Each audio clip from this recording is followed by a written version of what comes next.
يقول لك انت بتفوت على نفسك ايه كل يوم وفي غيرك بيعمله ومتدلع اخر دلع. النبي عليه الصلاه والسلام قال لنا من قال لا اله الا الله وحده لا شريك له له الملك وله الحمد وهو على كل شيء قدير 100 مره، 100 مره بس، ايه اللي هيحصل؟ كانت له عدل 10 رقاب، يعني اكنك جبت عبيد 10 عبيد ودفعت فلوس وسبتهم في سبيل الله، ودي حاجه كبيره جدا ومش موجوده اليومين دول.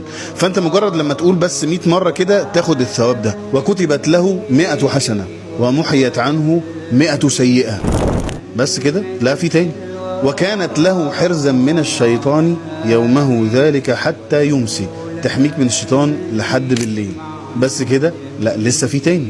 ولم يأتي أحد بأفضل مما جاء به إلا أحد عمل أكثر من ذلك. يعني مفيش حد هيجي يوم القيامة اليوم ده عامل عمل أحسن من اللي أنت عملته ده دلوقتي، إلا من التفسير إن واحد يكون زود. يعني أنت عارف لو قلتهم 100 اللي قالهم 101 أحسن منك، ومفيش احسن من ده الا واحد زود على العدد ده وعمل كمان اعمال صالحه في اليوم. انت متخيل انت بتفوت على نفسك كل يوم حاجه زي دي. فانت هتقولهم باذن الله وهتبتديهم من بكره. اقولهم امتى؟ من بعد صلاه الفجر باذن الله. يعني هتقولهم كده على طول في اذكار الصباح، وهتلاقيهم في اذكار الصباح موجودين اصلا.